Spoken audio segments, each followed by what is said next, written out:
Hey Aries, welcome to Eight of Cups Tarot.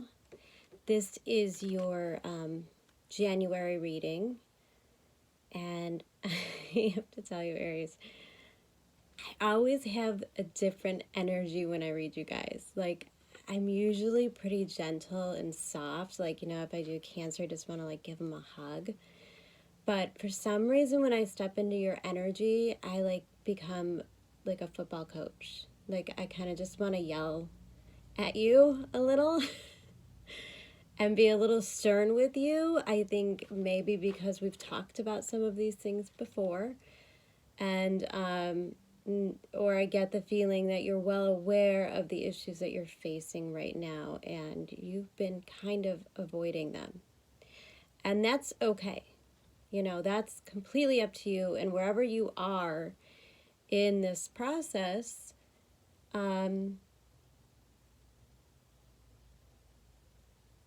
well, I mean, it's always up to you. You have free will, except for when we have an eclipse in Cancer and it is opposing planets such as Saturn and Pluto and the Sun.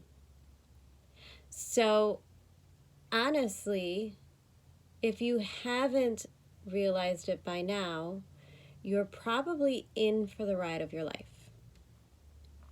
And here's what I want to explain to you, and especially the people that I'm picking up on and the people that I'm picking up in these cards. I feel like there's a split. I feel like some of you are feeling angry, and I feel like some of you are feeling anxious. And I can't tell if that anxiety comes from a place of worry or a place of excitement, and I'm not really sure that you know either. So here's the big thing that's going on this week. At the same time, basically within a day or two of each other, we have Uranus in Taurus moving direct in your second house. And it is making formations to Jupiter. So if you have been diligent in your finances and responsible, if you are doing the work you need and walking the path that you are, then you have a possibility of great wealth, or at least the seeds being planted for it. But if Uranus is trying to teach you a lesson, and especially in regards to Pluto, a lesson in letting go, or if you abuse your power because of your finances, then you have a possibility of losing everything. So I could see the anxiety, and I don't say that to scare anyone, but the point is to get comfortable about it, because at the very least, Moon opposed Pluto, we are being forced to face our worst fears, even if they are an illusion, right? So on top of all of that energy, you have Mars in Sag in your 9th house, which tells me that you have a certain set of beliefs and you're willing to take them to your grave. I feel as though you have taken off on that horse, ready to conquer the world, and not realizing that you are still tethered to something. And that's where the eclipse comes in. That is when an old wound gets ignited, and by the looks of it and planetary wise, it's a wound from your childhood, and it is probably regarding a mother figure.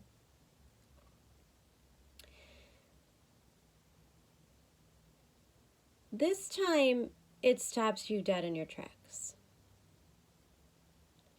This time, no matter how much you exercise or run or lose yourself in inappropriate escapism,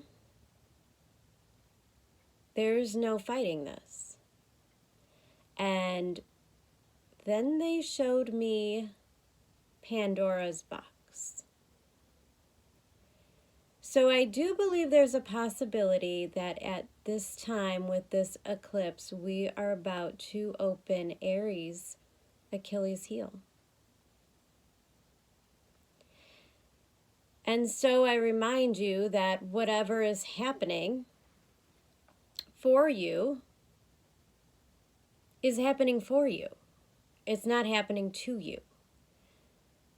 And know that if you do the internal processing and feel all of the feels, because it's in Cancer and it's demanding the feels, and Saturn and Pluto want you to look at it.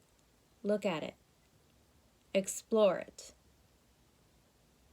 Dive deep into it. Because once you do that, you can cut the cord. And you'll never have to revisit that wound, and no one will ever trigger you, and you will live happily ever after. And Uranus will be happy, and so will your abundance. So if I'm tough on you today, it's because you have to understand what's at stake for you right now.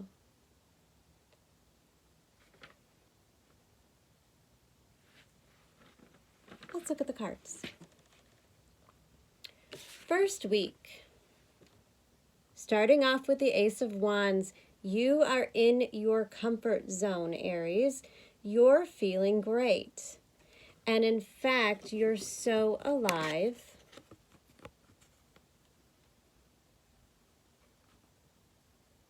that you're almost ready to surrender. Almost.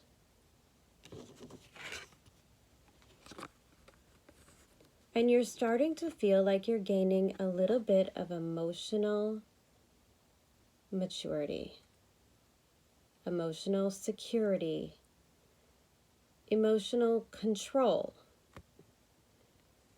You're taming the beast, sort of speak, but you still have your passion and your drive.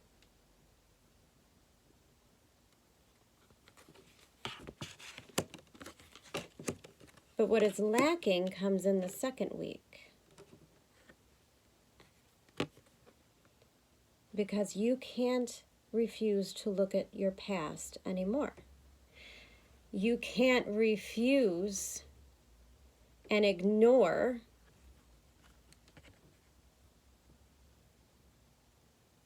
your childhood. Because your childhood wasn't a fairy tale. Your childhood has nothing like what you read in the stories or watched in the movies as a child. And quite honestly, you look at it with a great amount of disappointment.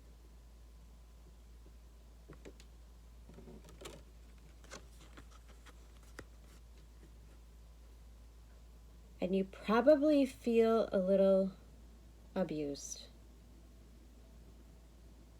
You probably feel, at the very least, like you were verbally attacked, or that someone from your home or childhood just generally had no feelings for you.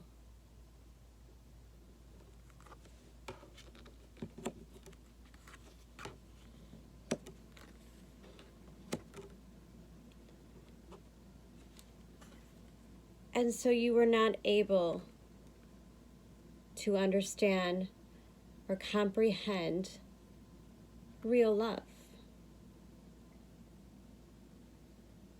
And it has been a constant search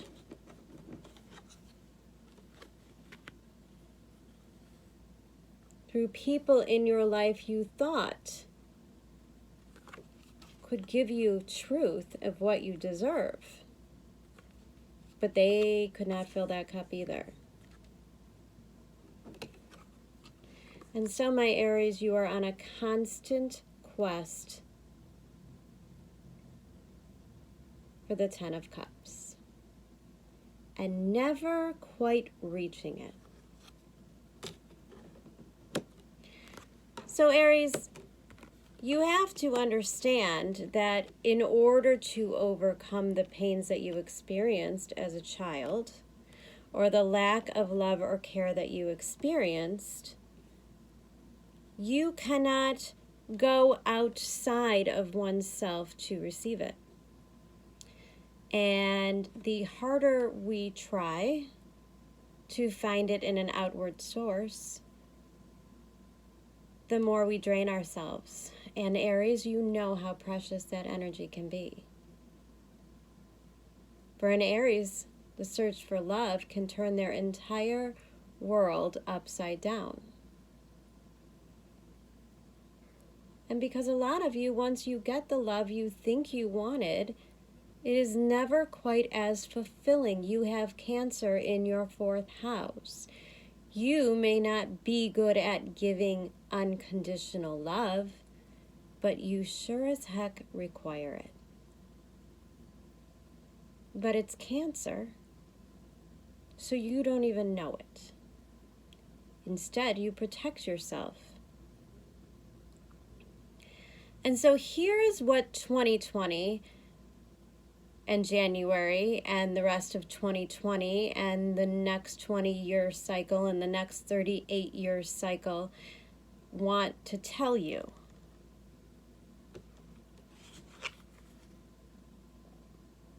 Cut the cord, Aries. Do not go blind to it. Do not avoid it. Do not sit in indecision. Cut the cord. Because when you cut the cord from this emotional pain and detachment, and in any way your body and your mind is telling you to do it, if you have to seek therapy, make that phone call. If you have to talk to a friend, if you have to confess to a loved one or a confidant the experiences that occurred for you and process that trauma, or put it in words on paper and then set it on fire, Aries, you need to do what you have to do. Because you have to cut the cord. Because when you lose all that emotional baggage, which is the Fool, the journey, the first step, and the card of Aries, suddenly you can have the entire world. Everything that you've ever wanted, all of the passion that you felt, but there was always just that one thing that you couldn't reach. That one thing, right? That one thing. And if you cut the cord, you could very much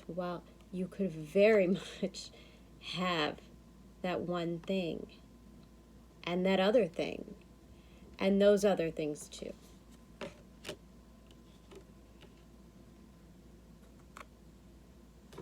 Aries, Saturn, and Pluto are quite serious. And they are not asking, and they are not suggesting. They're demanding. They're demanding because they have been listening to your wishes and your prayers for all this time and waiting for you to do that one simple thing, and now they have to do it for you. And Saturn's going to make sure it's done correct. And Pluto is going to make sure that it doesn't haunt you anymore. Aries, I really don't feel the need to clarify any of these cards. This was such an honest and connected reading that I had. And I want to keep it a little vague because if it applies to you, it applies to you.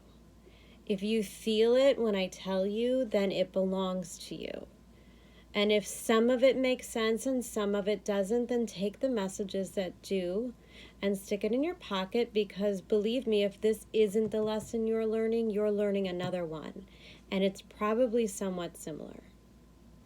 So process what I said and think about it. At this time, I think I'm going to pull a couple astrology cards for you.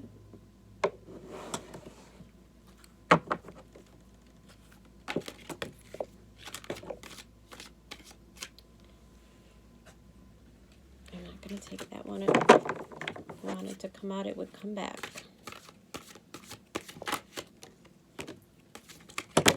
Whoa, no way. Calm down, Aries, calm down.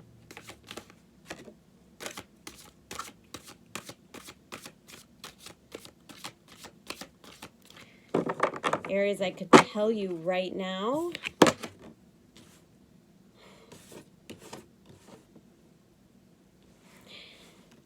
that even though you are an air sign, in an attempt to avoid feeling, you may try to overanalyze this. And don't do that, because that won't help you. You have to feel this. And you have to feel it in your soul. You have to get right with it in your subconscious.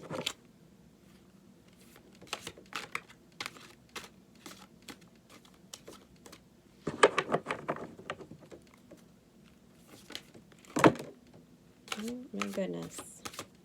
Are you guys getting mad at me? I feel like somebody's getting mad at me. Aries, I love you.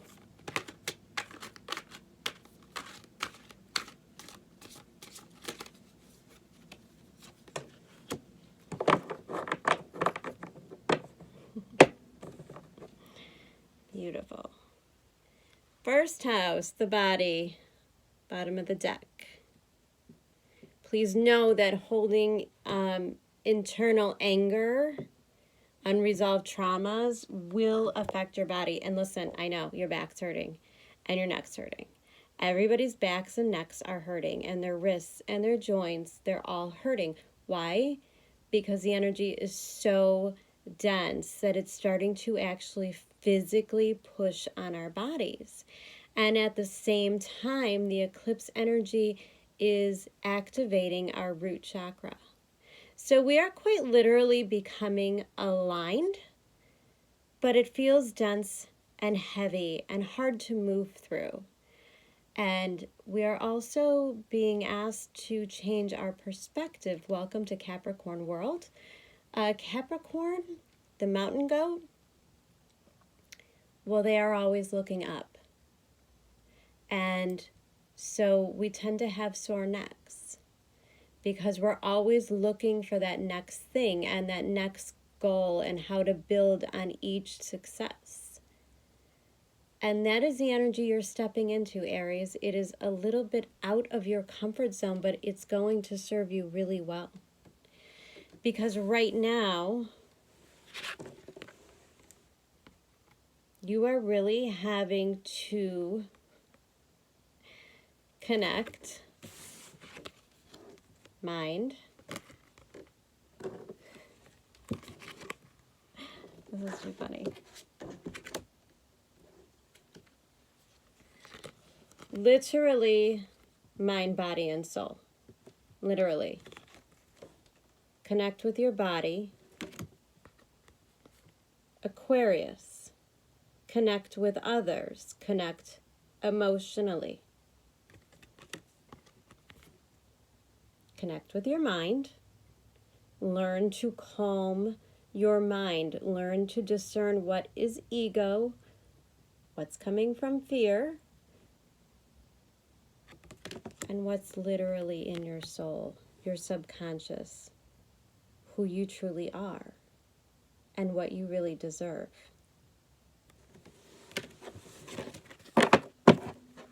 Love it, Aries. Okay, and I'm going to pull Wild Unknown Animal Spirit card. This is kind of what your guides want, the energy that they want you to embody throughout this process. And, you know, I'm going to do them monthly, and they will change, obviously, due to situations. But this isn't an energy that's just for this week or this month or this eclipse energy, because this eclipse lasts for 6 months, and this conjunction, well, way longer than these cards will ever last. Look at that. Ooh, you got the Cobra. That's kind of badass, huh? Okay.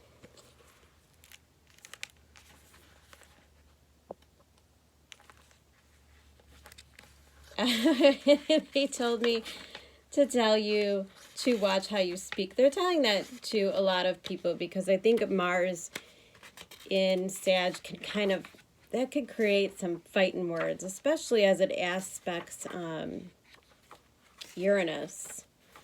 So try not to sting back, Aries. Just don't sting back so hard. Cobra. Pausing, waiting, the inner teacher. The Cobra represents a teacher or spiritual guardian. The Cobra hovers and watches, ever present, ever protecting, ever loving. The essence of the Cobra is found deep within us in the form of the inner teacher and manifests externally in those special guides who've led us along our path. What would it feel like to be a student again? What are you ready to learn? Remember the old saying, when the student is ready, the teacher appears. When in balance, a student of life, humble and wise. When out of balance, you are a know-it-all, egocentric. And to bring into balance, taking a class and study. I really like this energy for you, but I think they're really trying to tell you that what you're going through now is a lesson. And it's an internal lesson that you need in order to move on, much like going to school, like you have to take classes in order to graduate. And so, Aries, this is a point of ascension where you have to go through this large lesson and process it before you can move on. And believe me, it may hurt like hell for a little while, but you're going to come out strong as hell and so much lighter and freer.